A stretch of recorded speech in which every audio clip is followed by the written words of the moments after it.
आंचल में पला। माँ तुम बहुत बुरी हो, खुद में अधूरी होकर भी सबके लिए पूरी हो। माँ तुम बहुत बुरी हो। छोटा था जब मैं तुम्हें पूरी रात जगाता था, खुद सूखे में और तुम्हें हमेशा गीले में सुलाता था। तुम मेरे पीछे रोटी लेकर दौड़ती रहती थी, अपने खाने के लिए तुम्हें बहुत भगाता था। थोड़ा बड़ा हुआ तो स्कूल जाने लगा, तुम्हारे साथ कम, दोस्तों के साथ ज़्यादा वक्त बिताने लगा। पहले तुम्हारी डांट अच्छी लगती थी, अब तुम्हारी हर बात पे गुस्सा आने लगा। तुम्हारे हाथ के पराठे से ज़्यादा मज़ा मुझे बर्गर में आने लगा। न जाने मैं कौन सी दुनिया में जीने लगा। तुमने खाना खाया कभी या नहीं खाया ये मैंने पूछा नहीं। नहीं पता था तुम मेरे बिना खाना भी नहीं खाती हो। माँ तुम सच में बहुत बुरी हो, सच में बहुत बुरी हो। उस दिन देखा था दीदी को तुम पे गुस्सा करते हुए। क्या क्या किया है तुमने उनके लिए ये हिसाब करते हुए। सही तो कह रही थी दीदी, क्या करती हो तुम हमारे लिए। पापा से छुपकर हमें पैसे देती हो, कम मार्क्स वाले रिजल्ट पर खुद साइन करती हो। और वो शिमला वाली ट्रिप पर पापा से लड़कर तुमने ही भेजा था ना, और फिर पूरी रात वापस आने का इंतज़ार करती रही। पापा से डांट खाती हो, हमसे बेहिसाब प्यार करती हो। माँ तुम सच में बहुत बुरी हो। एक बात बताओ, तुम सबसे लास्ट में खाना क्यों खाती हो। चाहे तबीयत ठीक हो या ख़राब हो, तुम अपने सारे फ़र्ज़ निभाती हो। टीचर बनकर हमें डांटती हो, दोस्त बनकर हमें समझाती हो, हम सफ़र बन के पापा का साथ निभाती हो। क्या हो तुम, मशीन हो, रोबोट हो, क्या हो तुम। मैं बताऊं क्या हो तुम भगवान हो।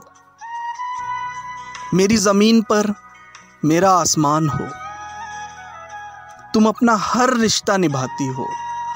माँ तुम बहुत बुरी हो, बहुत बुरी हो, सच में बहुत बुरी हो। दोस्तों कहते हैं ना कि जब हमें चोट लगती है, हम गिरते हैं तो हमारे मुंह से एक ही शब्द निकलता है, माँ। क्योंकि बचपन से लेके बड़े होने तक हम एक इंसान के लिए कभी बड़े नहीं होते, वो है हमारी माँ। पर पता नहीं क्यों हम जैसे जैसे बड़े होने लगते हैं, हम उस इंसान की अहमियत खोने लगते हैं। एक माँ हमारे लिए सबसे लड़ जाती है, सबसे, यहाँ तक कि उस इंसान से भी जो उसका हमसफ़र है। क्योंकि जब बात उसके बच्चे की होती है ना, तब उसके लिए उससे ज़्यादा ज़रूरी कुछ भी नहीं होता। हमारे खाने की प्रायोरिटीज़ बदल जाती हैं। उनके हाथ के खाने से ज़्यादा मज़ा हमें बाहर के खाने में आने लगता है। अगर सच में उनकी अहमियत जाननी है तो कभी उनसे पूछो जिनके पास माँ नहीं है। कभी उस खाने की वैल्यू जाननी हो जो वो अपने हाथ से बनाती है, तो उनसे पूछना जो रोज़ बाहर का खाना खाते हैं। और जब हमें डांटने के बाद हमें चुप करने के लिए वो खुद हमें अपने सीने से लगा के रोती है ना, उस पल की कीमत तो स्वयं भगवान कृष्ण से पूछना, जिन्हें इसके लिए खुद ज़मीन पे आना पड़ा था। और सच में अगर आपको यकीन नहीं होता ना कि माँ की कीमत क्या है, तो 9 महीने तो छोड़ो, 9 घंटे के लिए 2-3 किलो का वज़न अपने पेट से बांध कर देखना, आपको उनकी अहमियत और अपनी औकात का पता चल जाएगा। तो इस मदर्स डे पे अगर आप सच में उन्हें कुछ देना चाहते हैं ना, तो उन्हें इज्जत दीजिए, उन्हें वक्त दीजिए। क्योंकि एक माँ अगर अपने बेटे से, अपनी बेटी से कुछ चाहती है तो वक्त चाहती है। वो चाहती है कि वो 2 पल के लिए ही सही उनके पास बैठे, उनसे पूछे कि वो कैसी हैं। अगर आप उन्हें कोई गिफ्ट देना चाहते हैं इस मदर्स डे, तो सिर्फ़ और सिर्फ अपना टाइम दीजिए। एक फ़ोन कॉल, अगर आप उनसे दूर हैं तो सिर्फ एक बार फ़ोन करके उनसे पूछिए कि माँ आप कैसे हो। मैं सच बताता हूँ, she will be more than happy. मतलब ज़िंदगी में उन्हें इससे ज़्यादा खुशी कभी नहीं मिलने की, जब उनके बच्चे का फ़ोन आता है और उनसे पूछता है कि आप ठीक हो ना। एक बार ज़रूर ये करिए। अगर आप उनके पास हैं तो उन्हें कहीं घुमाने मत ले जाइए, बस उनसे एक बार गले लग के कहिए कि मम्मी हम आपसे बहुत प्यार करते हैं।